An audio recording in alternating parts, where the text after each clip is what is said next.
Good morning, everybody. This is your next installment of Chiro Stories. This is a little bit different, but one of my favorite stories to tell. It's just, it is a testament to what chiropractic can do.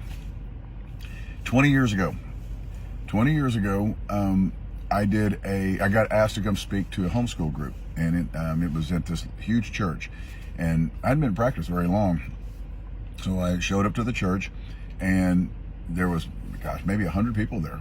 And what they do is in the homeschool families, they all had to come together once a month, and they had a speaker come in, and it was just a way to continue the education of the parents and the students and everybody that was involved. So one of my patients was a part of this, and they asked me to come speak. So I'm up on stage and I'm speaking to everybody.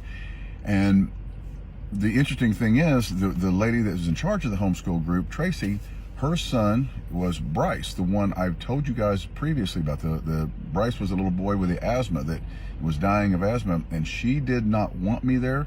She didn't believe in chiropractic. It was the last thing, but they needed a speaker, so she agreed.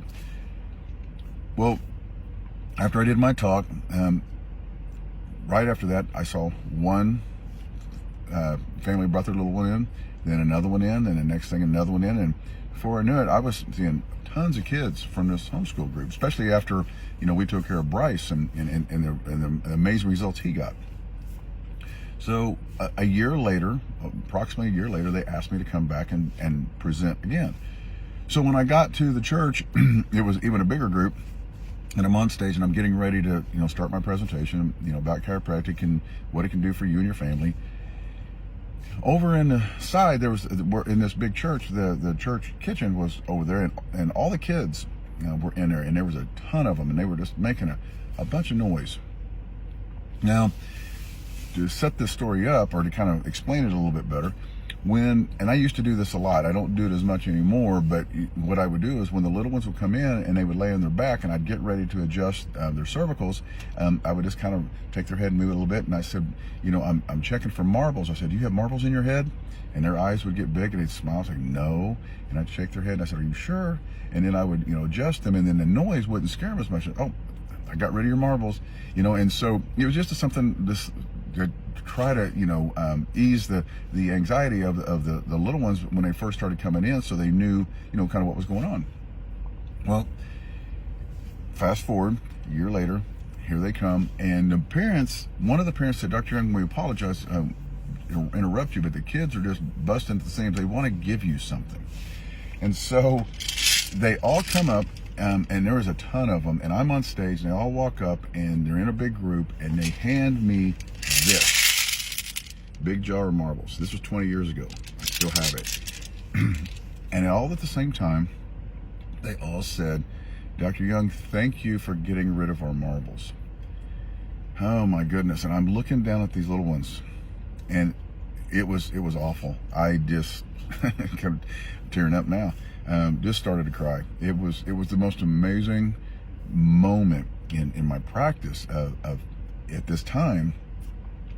Because what it was is I was looking at all these children, and I'm seeing the asthmas and the allergies and the bedwetting, and I'm seeing all these things, and I'm seeing these young people thrive, and they're thanking me. These kids are thanking me. This is so important to me. I keep it. I had to put it up in my cabinet, because I used to keep it on my desk, and all my little ones would come in, they'd want one.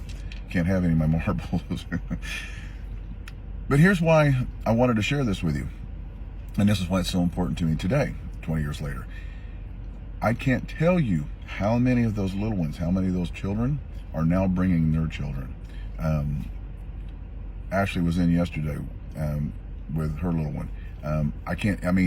Joanna, there's so many that were in that group that have grown up, got married, and now they're bringing their children to me. I'm second generation because of that talk, and because of getting rid of the marbles. Lives have changed, and it's such a beautiful life I get to live when I see the second generations come in and they're wanting me to get rid of their baby's marbles like I got rid of theirs.